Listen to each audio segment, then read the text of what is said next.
They're nice vans. Joy Taylor with the news. Turn on the news. This is the Herdline News. Doug Pederson has gotten a lot of criticism for benching Jalen Hurts for Nate Sudfeld on Sunday, including some from his own team. The Philadelphia Inquirer is reporting that many Eagles players and coaches were shocked and outraged when Hurts was taken out. 2 defensive players reportedly had to be held back from confronting Pederson about the decision.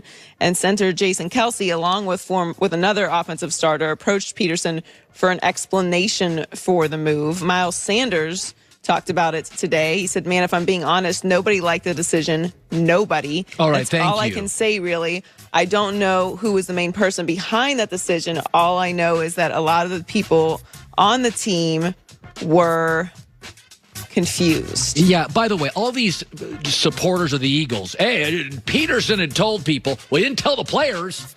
Folks, look at the body language of Jalen Hurts and the Philadelphia players on the sideline.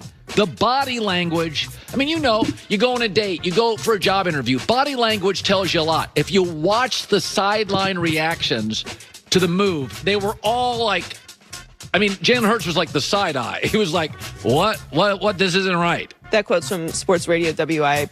So Miles Sanders said that. Yes. Look, here's the thing, and you kind of said it yesterday. There's only so many ways you can say something before we start to think that you're not telling the truth. Like, all the media is upset. Your own players don't understand and are upset. The Giants are certainly upset. Other coaches, fans, everyone's confused. So clearly this was not a conversation that was had ahead of time. This is not something anyone was prepared for. No. You could see Jalen Hurts on the sideline. I thought he was doing a really good job of keeping his face together. I am not really good at that. So kudos, because I wear my emotions on my sleeve. I wouldn't be able to contain myself. Yeah, no, it just Jalen Hurts and that offensive line. They kept panning the sidelines. Nobody, as Miles Sanders said, nobody was down for it. Nobody. Well, this is why, and I say it all the time, coaches and players do not tank. Yeah. Doug Pederson feels comfortable and safe in his position. So that's why he felt the need to do that, because either he chose to do that because he was tanking, or ownership or the GM sent that message down that this is what needs to happen. No one cares about that pick. And I mean, man, talk about putting some pressure on that pick now. Like, now you better hope that pick is really great and you make the right decision. It just was one of those things where it just goes in the face of competition. It sucked for fans, it sucked for everyone on the field. It's not a good look. So Cam Newton did not have the season he was hoping for in New England, but he still thinks he's a starting quarterback in the league and stopped short of saying he would accept a backup role. Honestly, it's too early to tell, and that's as honest as I could be. Do I think I have starting talent? Absolutely.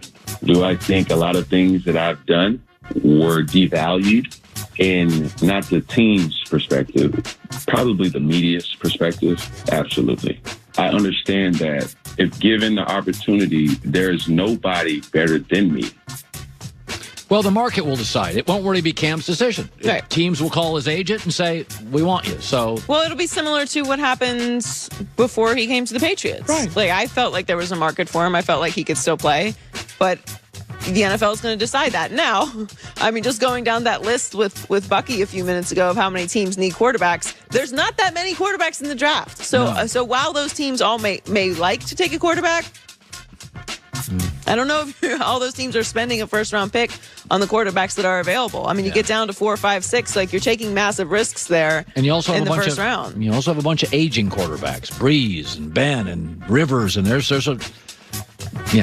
spots available if you're healthy. There's definitely a place. I don't know that it's fair entirely to judge Cam off of what happened in New England. I do think that him being out with COVID played a major role in their season. Their season was it was a mess. None of it was good. And they don't have good pieces. I mean, there's a reason why Brady wasn't there. So they were 7-9 this season, and they have 7 picks in this draft. They are going to get the 8 players that opted out back. Yeah. So they are going to look a little different next year. What they're going to do at quarterback, I still think Bill Belichick has some magic working behind the scenes that we don't know about.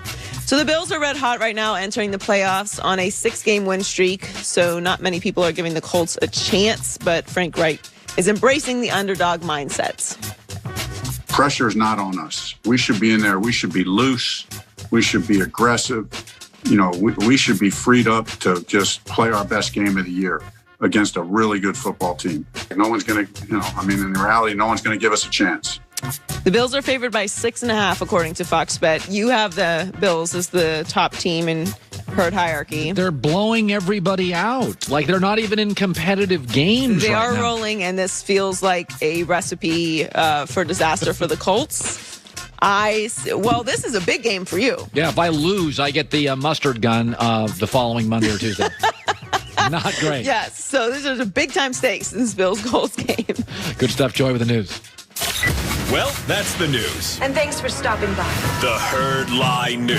Yeah, if I lose, Nick Wright conned me into it. If the Bills can't win a playoff game, I get the mustard gun. Not great. I'm not going to lie to you. It's not one of my career highlights. A buddy of mine, former Patriot quarterback, now the Arizona Wildcat head coach, super smart guys, work with Belichick and Pete Carroll and Jim Harbaugh. Jed Fish, my buddy, next. So, there are 6 job openings in the NFL, and I'm reading a lot of people are ranking the job openings. That's kind of the default column over the next couple days. What's the best job? What's the worst job? It's very rare when you take over a job. Usually you take over a team that's a mess. It's very rare you take over a team and you could be a top 5 college football team in 1 year. That's why the Texas Longhorns job is a great job. That doesn't become available. Big brand. They had 3 of the last 4 years great recruiting, weaker conference outside of Oklahoma, TCU. Steve Sarkisian should win 10 games next year, minimum. That's the Chargers. The rest of these there's 6 job openings. 5 are because they're bad. 1 coach got fired, Anthony Lynn, because he couldn't hit the ceiling. It's not about the floor. 5 of the job openings are Houston's at the floor. Jets are at the floor. Jacksonville's at the floor. The Chargers, hey, we just got a guy that couldn't get to the ceiling. Same with Tom Herman. He went 4-0 in bowls. They wanted better. What you want in a job, this is why the Chargers job is easily the best job. You want a non-meddling owner, check. You want a star quarterback, check. And you want cap and roster flexibility. I think Atlanta's a decent job, but they're in cap hell. You are trapped with Matt Ryan for 2 years. You're trapped with Julio Jones. They have bloated defensive contracts and can't stop anybody. So that job, I get Matt Ryan I like, but you're in cap hell. Houston, same thing. You got no draft picks. You're in a bad cap space, and you got a lot of making up to do. And you don't have the draft picks to make up for the defensive side of the football.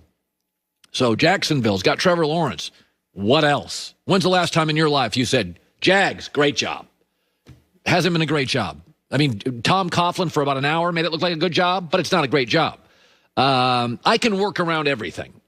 I can work. Like what happened with Matt LaFleur. The idea that Matt LaFleur got a job in a stable organization with Aaron Rodgers and a dysfunctional Bears, historically dysfunctional, Lions, historically dysfunctional. That's why he's 26-6 in 2 years. You don't get jobs like that. You don't get the Texas job. You don't get the Green Bay job Matt LaFleur got. You don't get the Chargers job. You got the quarterback. The owner doesn't meddle. Your cap and a roster is a win-now roster, and there's flexibility. They're not paying anybody except like Joey Bosa massive money. And you would pay Joey Bosa, Keenan Allen,